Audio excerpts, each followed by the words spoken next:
Hanouka Sameach à tout le monde.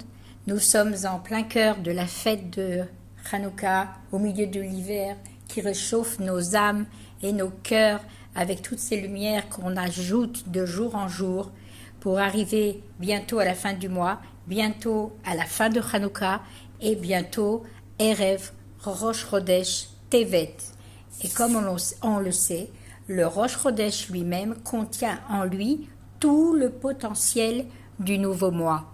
On sait que Rosh Chodesh, que Tevet particulièrement, est un mois déjà qui est situé au sein de l'hiver, mais qui aussi le cœur de ce mois-là, c'est le 10 Tevet, le jour où a débuté le Khurban. Donc c'est un mois qu'on pourrait qualifier d'un peu triste, mais c'est un mois quand même dans lequel on a des événements qui nous réchauffent le cœur, des événements importants pour le Ham Israël. Le 20 Tevet, c'est la Iloula du Rambam. Le 24 Tevet, c'est la Iloula du Admour Zaken. Et le 28 Tevet, c'est le jour d'anniversaire de la rabbinite Chana, la mère du Rabbi. Et au début du mois de Tevet, on a aussi la fête du Tevet, la victoire des Sfarim du Rabbi, on en reviendra. Et donc, on voit que ce mois-là n'est pas un mois vide et que, avec le tampon du Khurban, de la destruction du temple, mais qu'on a aussi plein d'événements dans ce mois-là, qu'il ne faut pas laisser passer comme ça et dont il faut saisir toute l'importance et que ça doit se traduire dans notre comportement quotidien par le fait que le contenu du mois et le temps d'un juif, il est imprégné dans sa conduite au quotidien et qui doit être adapté au moment présent. Et la chose la plus importante, c'est que Rosh Chodesh, qui est le début du mois, contient en potentiel tous les événements du mois. Et Rosh Chodesh Tevet, il est le dernier jour de Hanouka. Il est donc marqué des 8 lumières de Hanouka. Hanouka, il est donc marqué par la fête des Horim et des Horot qui bat son plein. Et donc, par Rosh Chodesh, par Zot Hanouka, qui est le premier jour de Rosh Chodesh Tevet, tout le mois de Tevet est imprégné de la lumière de Hanouka et nous donne les forces pour toute l'année vivre dans ce niveau spirituel plein de lumière, plein d'aspiration à s'améliorer, à s'imprégner de Gdusha, à se rapprocher d'Akadosh Baruch Hu et surtout à le remercier, le Hodot ou le Hallel pour tous les nissim qu'il nous fait individuellement et en tant que peuple au quotidien. À la différence de toutes les autres fêtes, Yamim Tovim dans le Loach HaYehudi, dans le calendrier juif, comme Pessah, Purim, Hanouka, elle représente une victoire spirituelle, alors que Pessah et Purim, c'est la victoire physique, le sauvetage du Ham Israël, qui ont été libérés physiquement de Purim, de la destruction, et de Pessah, de l'esclavage d'Égypte. Et on marque ces fêtes-là par une Seouda. Al-Pi Halacha, on est obligé de marquer par une Seouda Gashmit, matérielle, avec de la viande et du vin, alors qu'à Hanouka, c'est plus une victoire spirituelle. Et c'est la raison pour laquelle, dans la Halacha, on n'a pas d'obligation de faire une Seouda particulière, mais que la mitzvah de Hanouka, c'est d'allumer la lumière avec de l'huile pour célébrer cette victoire du Ham Israël. Et on voit que cette victoire rouchanique a été sauvée de l'assimilation que les Grecs dans laquelle les Grecs voulaient nous confondre. Et quand on allume les lumières de Hanouka, on les allume essentiellement donc pour 2 raisons. La première, c'est aussi une victoire physique. C'est la partie de la victoire des Maccabim sur les Grecs, la victoire des faibles sur les puissants, la victoire des peu nombreux contre les plus nombreux.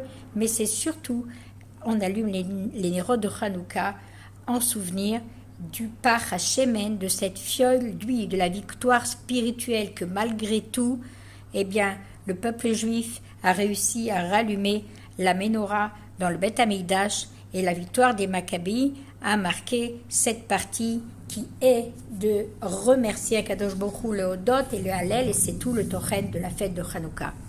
La mitzvah de Hanouka, on vient de dire, est donc d'allumer la lumière. Comment faisons-nous la lumière ? Avec de l'huile ou un morceau de bois, on prend une matière combustible, on la brûle, on la chauffe jusqu'à ce qu'elle s'allume et commence à illuminer tout l'environnement. Tout le monde le sait.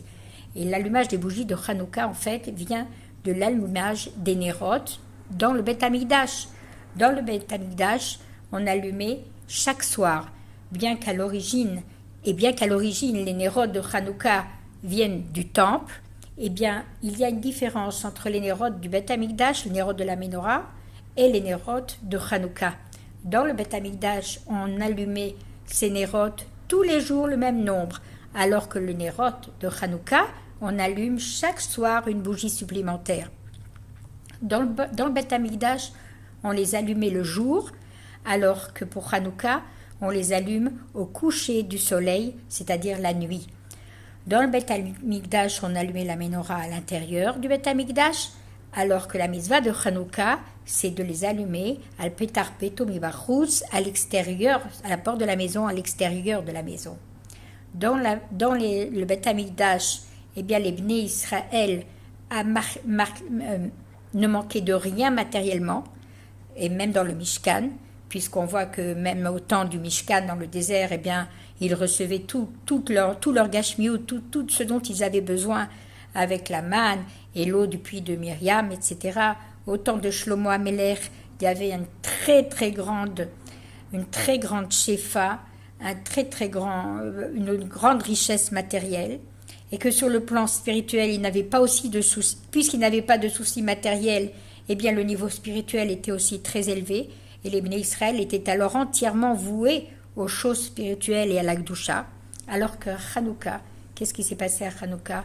Eh bien, le Ham Israël était sous domination grecque, avec une armée peu nombreuse, et donc ils étaient peu nombreux, et le niveau Gashmi, eh bien, ils étaient très pauvres, le niveau Rouhani aussi, il était très faible, et au point qu'on n'avait même pas trouvé d'huile pure pour allumer la Ménorah.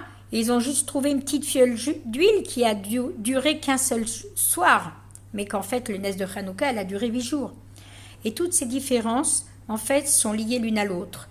Quand la situation matérielle est bonne, elle est aussi spirituellement. Car quand le juif a, il donne largement pour les besoins spirituels. Pas besoin de guerre, pas besoin de donner sa vie pour ça. Il suffit que chaque jour, il rajoute un petit peu, et qu'il continue de manière habituelle à progresser de jour en jour, peu à peu. À l'époque du Beth Amikdash, il n'y avait pas besoin d'aller illuminer l'extérieur, le monde, car il n'était pas obscur. Et de toutes les façons, la Ménorah qui brillait à l'intérieur du temple, sa lumière irradiait aussi à l'extérieur. Et la lumière de l'extérieur se créait d'elle-même. Et donc, par contre, dans une situation d'exil, comme la situation dans laquelle les Bnei Israël se trouvaient à l'époque de Hanouka, c'était une période de guerre pour les Bnei Israël, et c'est aussi une période d'une guerre spirituelle, qu'il y avait une partie des Juifs hellénisants qui eux, ne voyaient pas la nécessité du Beth Amikdash. Ils pensaient qu'on pouvait s'assimiler aux Grecs. Et dans une situation aussi difficile, alors Hachem a donné la mitzvah de Hanouka. Et c'est une mitzvah qui nous concerne jusqu'à maintenant, pendant les derniers instants de l'exil. Puisque par cette mitzvah, quand il fait sombre dehors, qu'on est dans la galoute, eh bien, c'est une période dans laquelle il est alors nécessaire de se surpasser, de faire Messirut Nefesh, de faire don de soi. Et il ne suffit donc pas d'allumer à l'intérieur de la maison, et tant pis si dehors il règne l'obscurité, car l'obscurité de la rue peut pénétrer dans la maison. Et il faut donc absolument faire un effort particulier pour aussi illuminer la rue. Et c'est pourquoi on allume à la tombée de la nuit, pendant le temps de l'exil, à la porte de la maison, pour éclairer l'extérieur qui, en même temps, protège l'intérieur. Et la lumière qu'on a allumée à l'intérieur, eh bien, elle nous protège de l'obscurité qui est à l'extérieur, et la lumière qu'on allume devant la porte, elle illumine aussi l'extérieur.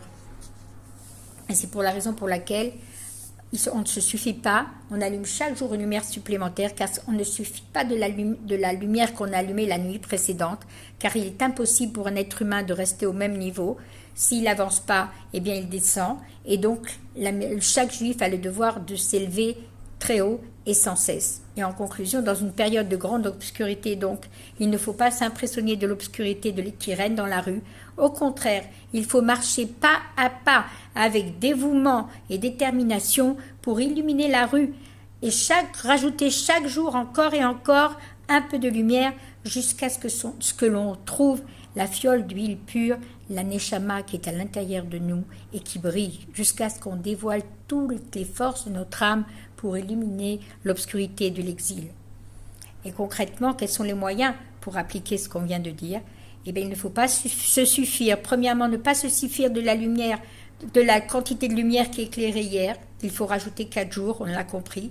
Deuxièmement, il ne suffit pas de créer la lumière à l'intérieur de sa maison et d'attendre que dans la rue la lumière se fasse d'elle-même, mais il faut investir des forces et des efforts pour illuminer l'extérieur.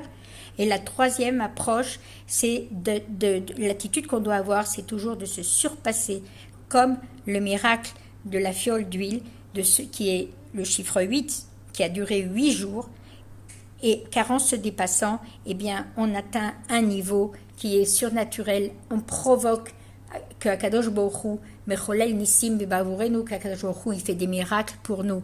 Et c'est ce qu'Akadosh Baruch Hu attend de chaque juif, que chacun est l'ambassadeur de Dieu pour réchauffer, pour illuminer le Gashmi, le matériel qui lui appartient dans sa part dans le monde jusqu'à ce qu'il éclaire son entourage et la manière avec laquelle il doit le faire. Ce n'est pas de se contenter de ce qui a été fait hier, comme on l'a dit, on le répète, mais d'ajouter de la lumière chaque jour. Et quand on marche dans cette voie avec Messirut Nefesh, avec don de soi, et qu'on ne se suffit pas de ce qui a été fait hier, eh bien on a l'assurance qu'au bout du compte, il en sera ainsi, et que dans la rue, il commencera à y avoir la lumière, une lumière grandissante, jusqu'à ce que l'on trouve de l'huile pure pour allumer la menorah dans le Beth Amikdash.